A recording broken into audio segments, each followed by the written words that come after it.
सहरी के वक्त एक दुकानदार हमें राशन दे जाता।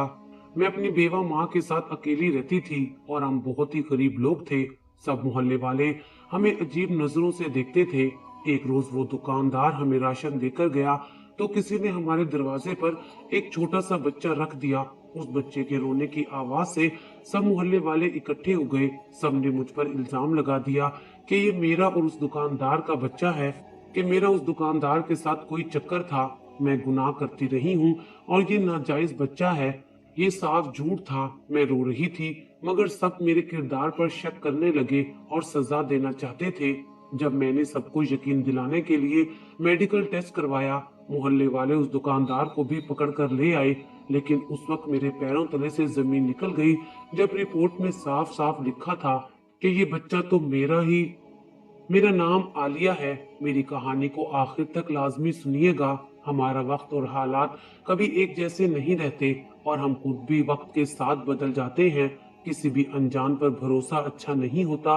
अगर कोई हमारे सामने नेक और अच्छा बनकर रह रहा है तो इसका मतलब ये नहीं कि वो हमारे साथ भी अच्छा हो। हर इंसान अपने घर वालों के साथ, दोस्तों के साथ सबके लिए मुख्तलिफ होता है। जरूरी नहीं जो हमें पसंद हो उसे भी हम पसंद हो। मैंने अपनी जिंदगी से बहुत कुछ सीखा है और इसीलिए जिंदगी में दोबारा किसी पर एतबार करने से पहले 100 बार सोचती हूँ। हम 3 बहनें थी और मेरे अब्बू को एक प्राइवेट स्कूल में जॉब मिली हुई थी और वो वहीं पढ़ाया करते थे। मेरे अब्बा की शादी वट्टे सट्टे पे हुई थी। अब्बा की बहन यानी मेरी फुप्पो की कभी भी मेरे मामू के साथ नहीं बनी थी। इसलिए फुप्पो अपनी एक बेटी के साथ हमेशा के लिए वापस अपने घर आ गई थी। मेरे मामू ने बहुत कोशिश की कि किसी तरह फुप्पो मान जाए और घर वापस आ जाए, पर फुप्पो कहती थी कि वो अपने भाइयों पर बोझ नहीं है। दादी और फुप्पो की बहुत कोशिश थी कि जब वो खुद घर आ गई हैं तो मेरी अम्मा भी अपने भाई के पास वापस चली जाएं। असल में दादी अपनी बेटी का बदला मेरी माँ से लेना चाहती थी, पर अम्मा दादी की लाख कोशिशों के बाद भी वापस नहीं गई थी। अम्मा कहती कि यही मेरा घर है, पर दादी और फुप्पो ने अम्मा का जीना हराम कर दिया था। दादी कहती थी, तुम्हें देखकर लगता है कि इस बार भी बेटी पैदा करोगी, मुझे कभी पोते का मुंह नहीं दिखाओगी। पता नहीं कौन सा वो दिन था जब मैं तुम्हें ब्याह कर इस घर में लाई थी। मेरी तो बहन ने बहुत कहा था कि जहाँ बेटियां हों वहाँ रिश्ते नहीं करने चाहिए, वरना घर में आने वाली बहू बेटियां ही पैदा करेगी। मेरी तो मत मारी गई थी जो मैंने उसकी एक ना सुनी और तुम्हें ब्याह कर ले आई, और मुझे बहुत पछतावा होता है। और जब अम्मा रोते हुए सब कुछ अब्बा को बताती तो वो कहते, तुम्हें क्या हो गया है, वो मेरी माँ है, उनकी उम्र ऐसी है।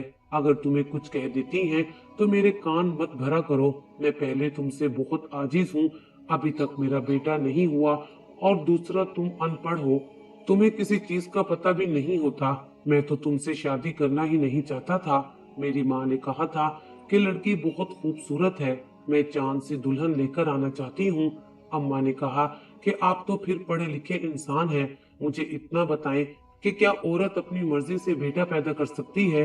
अगर वो बेटा पैदा कर सकती होती तो कभी किसी माँ के पास बेटी ना होती और ना कभी किसी माँ के बेटे की शादी होती, क्योंकि जब इस दुनिया में बेटियां ही नहीं होंगी तो नस्ल आगे कैसे बढ़ेगी?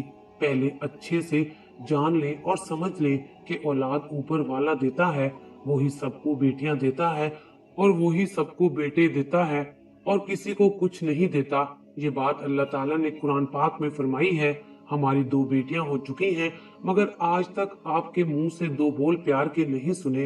अपना घर बसाने की खातिर आपका सब जुल्म मैंने बर्दाश्त किया है, पर अफसोस आप लोग इस काबिल नहीं हैं। अपनी बेटियों की वजह से मैं यहाँ रुकी हुई हूँ और कभी नहीं सोचा था कि 2 बेटियों के बाप बनकर आप किसी और की बेटी के साथ ऐसा रवैया रखेंगे। इस बार जैसे ही बच्चे की पैदाइश होगी मैं आपको, आपकी औलाद और ये घर छोड़कर हमेशा हमेशा के लिए अपने भाई के घर चली जाऊंगी। ये बच्चियां आपकी औलाद है, इसे आप और आपकी माँ खुद संभालिएगा। उस दिन बाबा कुछ नहीं बोल पाए थे, बिल्कुल चुप थे। मैंने तो जब से होश संभाला था अम्मा अब्बा को ऐसे ही लड़ते देखा था। अम्मा हर बार खामोश हो जाया करती थी। इतने साल हो चुके थे पर इस बार वो बोल पड़ी थी। आखिर एक इंसान के सब्र की भी तो एक हद हुआ करती है। मेरी माँ भी तो इंसान थी, उन्हें भी तो दुख और तकलीफ होता था, पर अब्बा ने कभी अम्मा का ख्याल नहीं किया था। दादी ने अम्मा से कहा कि इस बार अगर बेटी हुई तो चुप करके इस घर से चली जाना, मुझे हर बार पोती का मुंह नहीं देखना। और फिर फुफ्फो ने मेरी माँ को ताना देते हुए कहा कि अपनी नीयत को साफ कर ले, तो हो सकता है इस बार बेटा पैदा हो जाए। मेरी एक चच्ची भी थी जो अक्सर मेरी अम्मा के हक में बोलती थी। चच्ची फुफ्फो की बात पर उन्हें कहने लगी, तुम्हारी भी तो एक बेटी है, लगता है तुम्हारी भी नीयत साफ नहीं है जो बेटी पैदा हुई है। अगर नीयत साफ होती तो जरूर बेटा पैदा होता। और इस बात पर फुफ्फो चच्ची को थप्पड़ मारने तक गई थी, पर मेरी चच्ची अम्मा के जैसी नहीं थी जो खामोशी से सब सुन लेती। चच्ची ने कहा कि मैं उन औरतों में से नहीं हूँ और ना मेरा मेका इतना कमजोर है जो आप मुझ पर हाथ उठाएं और कोई आपको कुछ नहीं कहेगा। बेहतर है अपने काम से काम रखा करें, खुद से तो अपना घर बचा नहीं और यहाँ आकर हमारा भी घर उजाड़ रही है। वक्त गुजरता गया, अब मेरी तीसरी बहन भी आ चुकी थी। उस दिन अब्बा उसको हाथों में उठाए किसी सोच में डूबे हुए थे और फिर अम्मा को कहने लगे कि मेरी ये बेटियां नहीं बल्कि बेटे हैं। जो कुछ हुआ है उसके लिए मुझे माफ कर दो, अब मैं खुद बेटियों वाला हूँ। फिर भी कभी तुम्हें इज्जत नहीं दे सका, तुम्हारा जो मकाम था तुम्हें वो नहीं दिला सका, मगर अब मुझे एक मौका दे दो। मैं वादा करता हूँ कभी तुम्हें मेरी वजह से कोई तकलीफ नहीं होगी। अम्मा ने अब्बा को माफ कर दिया और उसके बाद सब कुछ बदल गया था। हम अच्छे स्कूल में जाने लगी और अम्मा छोटी बहन को कहती कि मेरी ये बेटी बहुत नसीबों वाली है, जिसके आते ही उसका बाप इंसान बन गया है। हम सब बहुत खुश थे।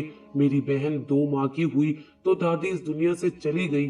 फुफ्फो का रो रो कर बुरा हाल हो गया था। फुफ्फो ने कहा कि ये मनहूस जब से आई है, मेरी माँ पहले बीमार रहने लगी और अब मुझे छोड़कर चली गई है। मेरी माँ के अलावा कोई भी मेरा नहीं है। अब्बा ने कहा कि तुम ऐसा क्यों सोचती हो, मेरी बेटी के आने से माँ जी को कुछ नहीं हुआ। हर इंसान ने अपने मुकर्रर वक्त पर इस दुनिया से चले जाना होता है, हमने भी जिंदा नहीं रहना। कल को मुझे, आपको और हर किसी को चले जाना है, आप सब्र रखिए। फुफ्फो अब्बा को देख रही थी जो अपनी बेटियों की हिमायत कर रहे थे और दादी के बाद उनकी जगह फुफ्फो ने ले ली थी। फुफ्फो की एक बेटी थी और वो मेरी बड़ी आपी की हम उम्र थी, पर फुफ्फो बिला वजह हमें डांट दिया करती थी। इसी बात पर अब्बा ने एक दिन फुफ्फो से कह दिया, आपको अब अपने घर चले जाना चाहिए, आखिर कब तक यहीं बैठी रहेंगी। न आप अपने शोहर से तलाक लेती हैं और न वापिस जाना चाहती हैं। अब्बा की बात पर फुफ्फो धाड़े मार मार कर रोने लगी, कहने लगी कि मेरी माँ क्या मरती गई, मेरे तो सारे रिश्ते ही खत्म हो गए। मैं कोई शौक से नहीं बैठी, हर औरत का दिल करता है कि उसका अपना घर हो। जब मैं उस आदमी के साथ नहीं खुश तो कैसे वहां चली जाऊं। तुम्हारी बीवी ने तुम्हारे कान भरे होंगे और कान भरती भी कैसे ना। उसका भाई चाहता होगा कि मैं अब तलाक ले लूं, मुझे तो वो शुरू से बोझ समझता है। पर वटे सट्टे की शादी में जब एक लड़की ब्याह कर यहाँ से जाती है तो दूसरी वहां से आती है, पर मेरा घर नहीं बचा। फिर भी भावज को कुछ नहीं कहा। अब अगर इसके भाई ने मुझे तलाक दी तो भाई साहब आप भी सुन ले, आपको भी अपनी बीवी को बच्चों समेत छोड़ना होगा, वरना आप मेरा मरा हुआ मुंह देखेंगे। मेरे मामू को सब पता चल गया था और मामू ने किसी को भी बताए बगैर दूसरी शादी कर ली, जिससे एक बेटा पैदा हुआ। तो मामू बहुत खुश रहने लगे थे और अब्बा भी जान चुके थे कि इस सब में उनकी अपनी बहन का कसूर है। वो खुद अपना घर बसाना नहीं चाहती थी और फुप्पू को बहुत अरसे बाद पता चला था कि उनके शोहर ने दूसरी शादी कर ली है और तब वो कुछ नहीं कर सकी थी। वक्त गुजरता गया, मेरे चचा ने दूसरे शहर में अपना काम शुरू कर लिया और वो अपनी बीवी बच्चों के साथ वहां चले गए। चाचू ने कहा था कि कराची में मुझे अच्छा काम मिल रहा है, यहाँ रहा तो बस 2 वक्त की रोटी पूरी होगी। और फिर चचा कराची चले गए। वो महीने में एक बार अब्बा को मिलने जरूर आते थे। मेरी आपी जब मैट्रिक में हुई तब अब्बा ने उसका निकाह चचा के बेटे से कर दिया, क्योंकि चचा की भी यही ख्वाहिश थी और वो कब से आपी का रिश्ता अब्बा से मांग रहे थे। इस बात पर भी मेरी फुप्पो ने बहुत हंगामा किया। चचा से कहा कि मेरी बेटी को छोड़कर तुमने यहाँ अपने बेटे का निकाह कर दिया है, मैं कब से तुम्हारी आस लगाए बैठी थी। चचा ने कहा कि तुम्हारी बेटी छोटी थी, इसलिए मैंने यहाँ रिश्ता नहीं किया। इस बात के लिए फुप्पो हमेशा के लिए नाराज हो गई और कहा कि अगर मुझसे कोई ताल्लुक रखना है तो इस निकाह को खत्म करना होगा। अब्बा ने कहा कि तुम फिक्र क्यों करती हो, तुम्हारी बेटी नौशाबा भी मेरी बेटी है, मैं उसका भी बहुत अच्छी जगह रिश्ता करूंगा। पर फुप्पू ने एक ना सुनी और अब्बा से अपना हिस्सा मांग लिया। अब्बा ने कहा कि आपा, हमारे पास सिर्फ यही एक घर है, अब अगर आपको हिस्सा चाहिए तो आप छोटे भाई के घर में रह सकती हैं, वो तो कराची है। और फिर फुप्पू चचा के घर में शिफ्ट हो गई थी। चचा का और हमारा घर एक ही था, बस दरमियान में छोटी सी दीवार थी। फुप्पो अलग हो गई थी। मेरे मामू हर माह अपनी बेटी और उनका खर्चा भेज रहे थे। मामू तो अब तलाक देना चाहते थे क्योंकि फुप्पो वापस घर जाने को तैयार नहीं थी, पर अम्मा ने उन्हें रोका हुआ था। अम्मा भाई से कहती थी कि तुम्हारी बेटी जवान हो रही है, क्या पता वो माँ को समझाकर उसे घर ले आए। अब्बा ने फुप्पो की बेटी के लिए बहुत अच्छा रिश्ता तलाश कर लिया था। लड़का अब्बा के साथ स्कूल में पढ़ता था। जिस दिन वो लोग आए तो लड़के की माँ ने फुप्पो से कहा कि आपका शोहर कहाँ है। तब अब्बा ने कहा कि वो काम के सिलसिले में दूसरे शहर में होते हैं, इसलिए मेरी बहन मेरे पास रहती है। तब वो ये कहकर चले गए कि जब लड़की का बाप वापस आएगा तब हम बात करेंगे, क्योंकि हमने सुना है कि आपकी बहन तो पिछले कई सालों से यहीं रहती है। जब इसने अपना घर नहीं बसाया तो अपनी बेटी को क्या सिखाया होगा, वो भी तो माँ के नक्शे कदम पर चलेगी। और उसके बाद फुप्पो को एहसास हुआ था कि उन्होंने अपने साथ बहुत गलत किया था, पर वो वापस नहीं गई थी। मामू को पता चला तो वो घर आ गए। उन्हें अपनी बेटी से बहुत प्यार था। उन्होंने अपनी बेटी का रिश्ता एक अच्छे घराने में तय किया और चंद दिनों में उसे रुखसत कर दिया। फुप्पो ने भी कोई एतराज नहीं किया था, क्योंकि लड़का अमीर और बहुत अच्छा था। उधर अब्बा ने भी मेरी आपी की शादी कर दी। मामू बेटी की शादी करके वापस चले गए और फुप्पो दोबारा से हमारे साथ आकर रहने लगी। हमें लगता था कि सब कुछ ठीक हो गया है, हमारी जिंदगी में खुशियां आ चुकी हैं। अब्बा और अम्मा भी बहुत खुश थे। एक रोज अब्बा किसी काम के सिलसिले में शहर से बाहर गए तो आते वक्त उनका एक्सीडेंट हो गया और मौके पर उनकी जान चली गई। मैंने तो कभी ऐसा नहीं सोचा था मेरी जिंदगी में कभी ऐसा होगा। अभी तो हमारे घर में खुशियां आई थी और उन खुशियों ने मुझसे बहुत भारी कीमत वसूल की थी। अभी सुबह तो अब्बा मुझसे कह रहे थे कि मैं अपनी बेटी का एडमिशन कॉलेज में करवा दूंगा। हमारे खानदान से अभी कोई लड़की कॉलेज नहीं गई थी, क्योंकि सब मेहनत मजदूरी करने वाले थे। बस मेरे अब्बा और चचा थे जो 12 जमातें पढ़ चुके थे। घर पर अब्बा की लाश आई थी, वो भी खून में लथपथ। न जाने वो कौन शख्स था जिसने किसी को गाड़ी के नीचे को चलते वक्त ये भी ना देखा कि वो किसी का बाप होगा, किसी का सुहाग होगा। उसके घर वाले उसका इंतजार कर रहे होंगे, पर जिसकी गाड़ी से अब्बा की टक्कर हुई थी वो शख्स गाड़ी भगाकर ले गया था। उसने एक बार भी पीछे मुड़कर नहीं देखा था। वो शख्स भाग गया, मगर उसका जमीर कभी उसको सुकून नहीं लेने देगा। कोई इतना खुदगर्ज कैसे हो सकता है, अपने सामने एक इंसान को मरता छोड़ गया।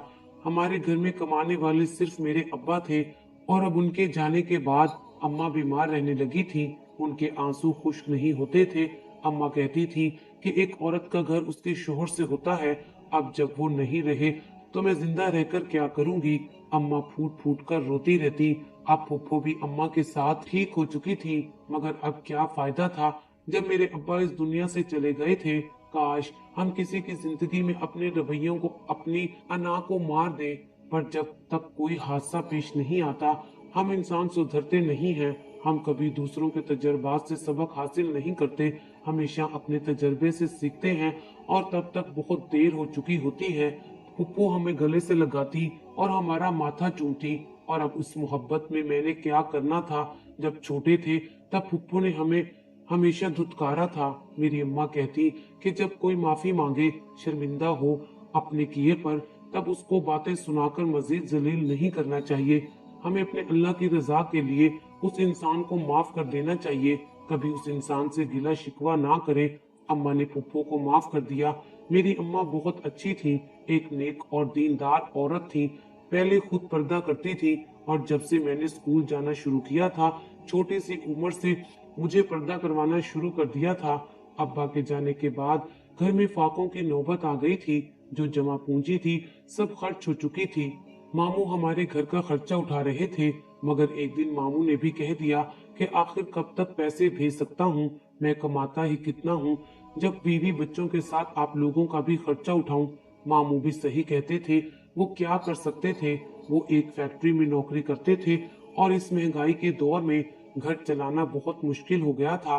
मेरा कोई भाई भी नहीं था और छोटी बहन वो भी स्कूल से घर बैठ चुकी थी। मैंने मैट्रिक किया तो कॉलेज जाने का ख्वाब अधूरा रह गया। मैंने सोचा पढ़ लिख कर अपने पैरों पर खड़ी हो जाऊंगी, पर कुछ ख्वाब कभी पूरे नहीं हुआ करते।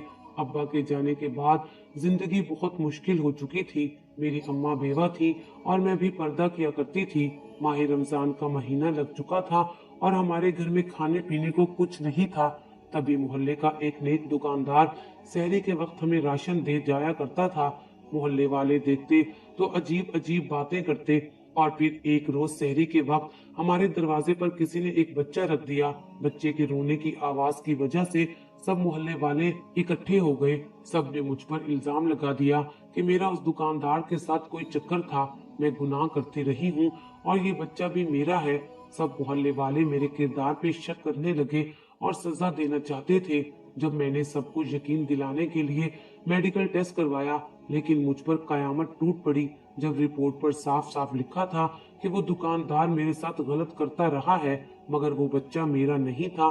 मैं तो खुद हैरान थी कि ये क्या हो रहा है। मोहल्ले वाले हम पर कीचड़ उछाल रहे थे। मेरी अम्मा ने कहा कि आप लोग हमें इतने सालों से जानते हैं, फिर भी ऐसी बातें कर रहे हैं। तो मोहल्ले वाले कहने लगे, आपका शोहर तो नहीं रहा और वो दुकानदार आप पर क्यों इतना मेहरबान है। आपकी वजह से हमारे मोहल्ले का माहौल खराब हो रहा है। बेहतर है यहाँ से चले जाएं। अगर नहीं जाएंगी तो सजा के तौर पर आपकी बेटी की शादी मोहल्ले के पागल लड़के से करनी होगी। अब फैसला आप खुद कर ले। अम्मा रो रही थी। मैंने कहा कि मैं बेकसूर हूँ, मैंने कुछ नहीं किया, मेरा उस शख्स के साथ कोई ताल्लुक नहीं है। एक मोहल्लेदार ने कहा कि इस लड़की की शादी उसी दुकानदार से करवा दो और मुझे हरगिज मंजूर नहीं था। उस शख्स ने मुझे गुनहगार बना दिया था। मैंने उस दुकानदार का गिरेबान पकड़ लिया। मैंने कहा कि तुम्हें शर्म नहीं आई, अपनी उम्र का लिहाज कर लेते, मैं तुम्हारी बेटी की उम्र की थी। तो वो कहने लगा, मैंने तो इज्जत के साथ तुम्हारी माँ से तुम्हारा रिश्ता मांगा था, मगर तुम्हारी माँ ने इनकार कर दिया।